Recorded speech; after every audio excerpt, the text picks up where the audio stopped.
No,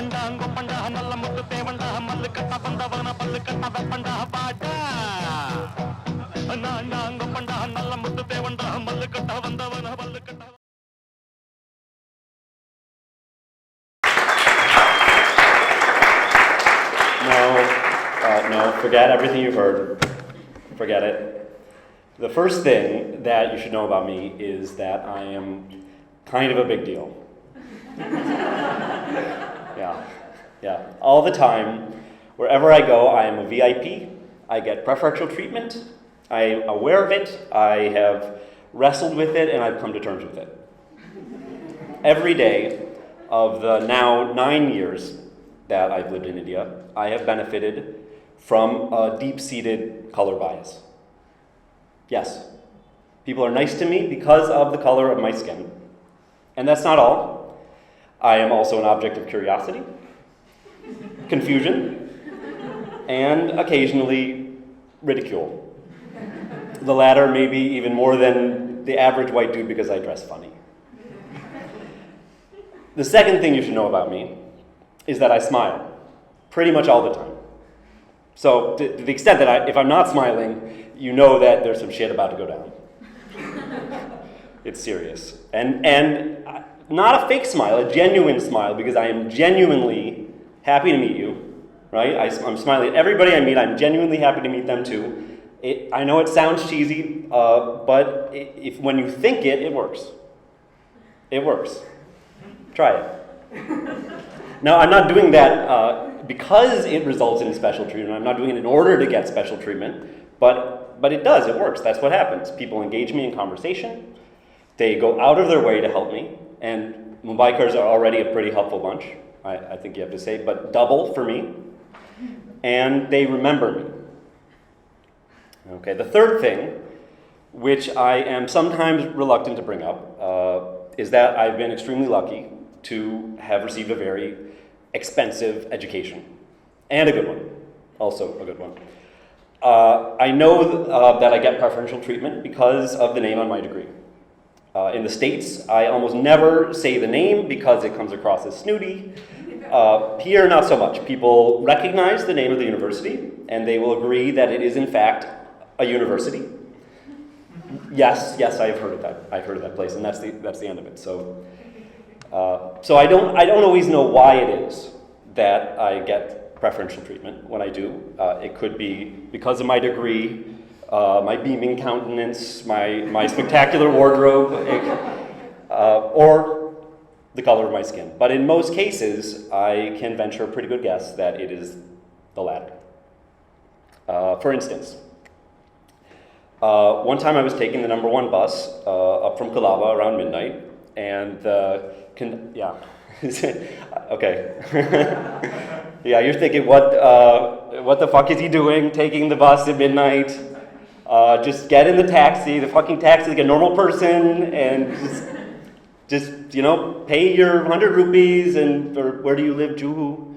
Okay, your 400 rupees, and don't talk to anybody, don't have a conversation with anybody unless it's bhai sahab, left le lijiye, right le lijiye. Well, sorry. Excuse me for being ridiculous and being $385 richer.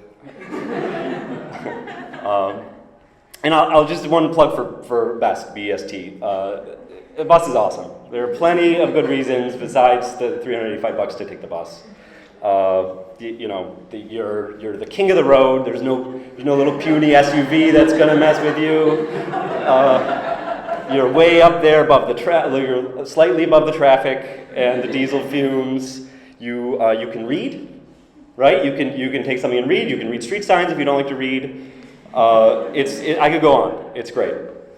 So there I was on the number 1 bus, and the conductor just plunks himself down right next to me, which in itself was not so unusual because I was sitting in his seat, which is the one that's the last window seat right before the rear door, the one with the scrolly destination thing.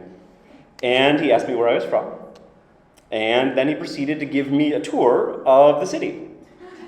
He named all the neighborhoods that we were passing through: Muhammad Ali Road, Baikala, there's Rani Bagh, there's the Jew. The Jew is inside Rani Bagh. We're into the Jew. Chinchpokli, Lalbat, all the way up to Kar, which was not as informative as it was very sweet. Very, very sweet. He really went above and beyond because I was identifiably a foreigner, and therefore, in some sense, a guest. I'm not saying it was malicious. I'm just saying it's there. But the most special treatment I ever received on the bus was so special that you could not even see it. Yeah. For a while, every weekday I used to take the 211 and the 214. Anybody know? Yeah. Okay. We got a Bandra Wali. As the rest of these townies are like, they go up to 200, or if they've thought about it at all, right? So 211 is Bandra Station to Bandstand, Father Agnel Ashram, and then on the other end to Pettit School. And 214 is Chuam Village to Mount Mary via Bandra Station. And then barring those is the 220, which is the scenic route around Carter Road. So if you're a hipster, you know these places. But on the bus, you see something totally different. There is a structure to objects that it just can't be seen in the secular world of cars and rickshaws, bicycles, pedestrians. These people are like ghosts passing through walls. For many places in Mumbai, the bus is the only evidence that they even exist. For instance, nobody has hung up a sign declaring that place to be Chuam Village. It is only the scrolly thing on the front of the bus that says Chuamgam. So there it is. Nobody says, I live in Danpara, but when I wanted to get down there, that's what I had to say, because somebody had painted that, hand-painted it on the bus stop. Right? So it's like the bus has access to places that are totally unseen by everybody else. But the main thing that happens when you take the bus regularly is that you get to know the conductors very well. I'd see each of them once a week, maybe every couple weeks at least. And if you're like me, then if you see people frequently whose names you don't know, then you make up nicknames for them. Of course, these faces, they were all master. Yeah, master, okay. But then in my head, there was one guy who was really lanky and had this very powerful stare, and so he was Skeletor. And there was one kid, couldn't have been older than 18, he was sort of like darting his eyes everywhere like a chipmunk, so he was Alvin. And then there was the master. The master. To me, he looked, so I had a name for him at first. He looked uncannily like a friend of mine from college, so I tried calling him Dan Luskin, but it didn't stick. He had the same floppy hair and a neatly pressed shirt, but it didn't stick, because I understood very soon that this guy was just beyond nicknames. He was simply the master. Do you ever have this feeling when you encounter a person from whatever walk of life who does his or her job with such blinding perfection that and efficiency, you feel yourself to be in the presence of greatness? Yeah, that was the master. But you see it everywhere. You see, maybe I've got a mochi like that, or I don't know, this town said Muchad Panwala is a good example, maybe. You've seen the video with the guy rolling the chapatis and then flinging them to. So that's, those guys are okay. So, bus conductor is a job for life, basically, right? It's not that the incentives to excel in this job are bad. It's that there are no incentives.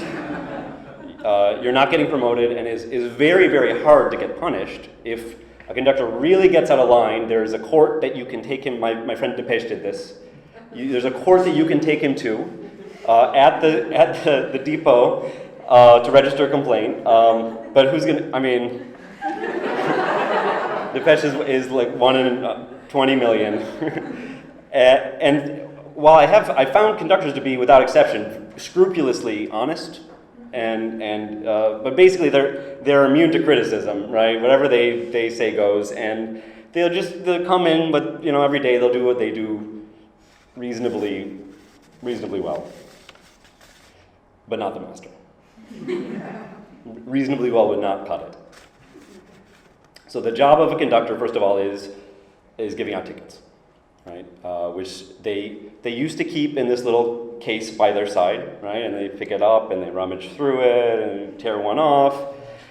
The master would open his case, tear out the ticket so quickly, before you even saw the case open, it'd close with a ka-chunk, like that. And then it'd click, click, and he'd punched it. That was it. He'd be going through the bus, and you'd hear ka-chunk, ka-chunk, ka-chunk. He'd just mowing down passengers, one after the other. And then he's taking the money for the tickets, and there was no bickering. Often you get this, cheru bichu tado. Like you get that all the time. They don't have it. If you don't have it. So with the master, not only did he have the change, he knew without looking exactly which pocket he was going to take it from, right? Just like that. This is well before Apple Touch to Pay. This is a highly advanced system. Another big part of the conductor's job is about communication, because many people in the city simply do not have the faintest idea where they're going. So it was the master's habit to remain, for the most part, speechless. He would nod to affirm, and that was it. That was the usual extent of his expression. But the 214 was far from silent. Not only was there the ka-chunk, right, but then the master could also make 3 distinct noises with his punch. Right? There was the usual one, the click, meaning who needs a ticket, which never, of course, nobody ever needed a ticket. In the 214, he'd already gotten to them. And then there's this clack that they do on the poles, meaning get out of the way. And then he had this totally unique third sound, which was like a boing. That was like if you had like a morchang, or we call it a juice harp. I have no idea how he did it, and he would use that to sort of punctuate a transaction. Like, okay, we're done here, next. Like that. And then the strap hangers, of course, would all get out of the way. You knew he was coming through the aisle. I've tried repeating it. I have no idea how he did it. And then the final thing a conductor has to do, arguably his most important, is to ring the bell. You have to ring the little bell up front to alert the driver that the passengers boarding at the back have all shoved their way in, or at least they're hanging off in a secure enough fashion that the bus can now move. And that bell is tied to a rope, right? A rope that runs down the length of the bus. And there's a sound you make before you ring the bell, right? It was ka-chunk, ka-chunk, like thunk, thunk, thunk, like that, to let the people who are boarding or clambering in as fast as they can know that you do not have all day. You're testing their patience. And so, the second the last passenger managed to scramble in, he would go ding, ding. The most precise 2 yanks like that, the bell would just barely tinkle, and we'd be on our way. So to sum up, that is click, click, clank, clank, boing, ka-chunk, thunk, and ding, ding. Okay. The 214, under the master's control, was a one-man percussion orchestra. It was like having a front row seat at a Shivamani concert if Shivamani were also selling the tickets. So I appreciated the master's work, and I wanted to find some way to let him know that.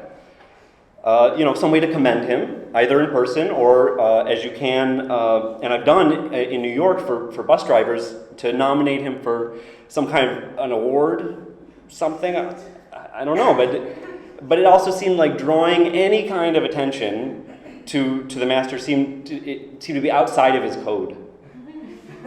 just asking his name would have been out of bounds. You know, of course I had his badge number, I could see his badge number. I don't have it anymore, but I think he knew. I think he knew how I felt about him, and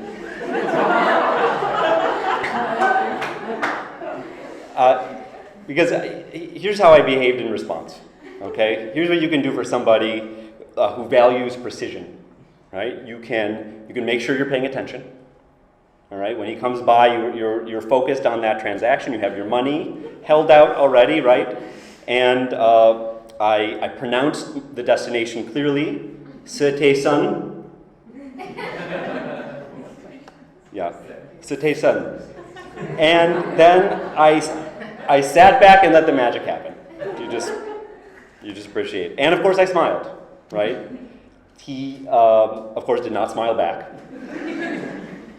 But what he did do, when he would approach and turn to me, was nod. He gave me the faintest, the nearly imperceptible nod that nobody else could have seen. But I saw it. I saw it, and it was unmistakably a nod of recognition. And it was special.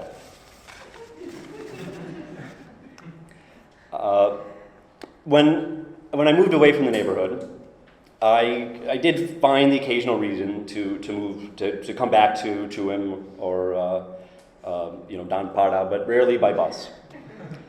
And frankly, I started to avoid Bandra altogether because who really needs to get drunk all the time or pay 3 times as much for dinner? But there are certain things about Bandra that are irreplaceable. And this is not the occasion for a list, maybe next time. but one thing I always do is every time I'm about to visit the States, I load up on junk for my younger cousins from Hill Road, right? That stretch of market on Hill Road. You got necklaces, you get bangles, you get misspelled t-shirts, you get dangerous Chinese toys, everything. You get everything. My cousins love it. They love it. So I was walking down Hill Road one Sunday afternoon in late May. So you can I hope you feel the humidity. It's like you're wading through the air that's settled down, wet and dense. It's like a babinka of air, and then at the same time you're also wading through this dense cloud of teenage girls. And it's work, right? It's work just walking through this market. And I reached that point where my shirt was soaked through, and I couldn't breathe, and I just had enough of the traffic and the heat and the crowds, and I thought, what would be really good right now is a beer at Yacht, right? I thought I would take myself down to the bar at the corner and have a cold beer. So I'm already feeling a little relieved, but the crowd was so thick that I physically could not head in that direction. There was no way to push forward. And even if there had been a rickshaw empty, there's just no chance that guy's going to take me half a kilometer to 300 meters to nothing doing. And then, out of nowhere, a bus came lurching past at like 3 kilometers an hour, but it was moving, and it was the 214. So I hopped on, and when the conductor made his way through the aisle to take my ticket, who else could it have been but the master? The hottest day of the year, his shirt is perfectly pressed, not a spot on it, not a drop of sweat on his forehead. And I couldn't help but smile. He had that same aura about him, the same precise mannerism, but something about him, and it's maybe just my impression, but he seemed a little bowed down by a little broken even by the intervening years, because his punch, his instrument had been taken away from him. By then, that had been replaced by this computerized printout machine, right? And it just you just put the number. I don't know how it works, but you put the number in, you get a receipt, you tear it off, and like there's just one sound like that. That's the whole thing, which I found ineffably sad. You know, it was like taking the trumpet away from Dizzy Gillespie. You know, and he's just like. But here's what really saddened me. When he turned to me and he looked me in the eye to ask for my destination, there was nothing. There was no glimmer of recognition. There was no indication that he had any memory of me. And my smile faded. And I had the destination on the tip of my tongue, but my voice caught. For a split second there, I hesitated, and you don't do that. You don't do that with the master. But I recovered quickly, and I said St. Andrew's Church, and he handed me my ticket and change, and he moved on. So I don't have words to describe it. I've been trying. I've been looking for words to describe that disappointment. I don't even know why I was affected by this encounter. Here's a guy whose name I didn't know. Who really shouldn't have meant anything to me at all. But I genuinely felt that the recognition I'd received from him had been truly special, that, it had less to do with my novelty, or so I'd imagined, and more to do with some kind of understanding, some sort of mutual appreciation. I don't know, is that ridiculous? Maybe. So, I'm sort of in a daze. I shuffled up the aisle to the front of the bus. I got down, of course, while the bus was still moving, because that's the efficient thing to do. If nobody's getting on, you don't want to stop the bus if you don't have to. And before both my feet hit pavement, I hear the bell tinkle twice, ding ding, and the engine roars into motion. And I turn to the road, wondering whether we can really ever know a person.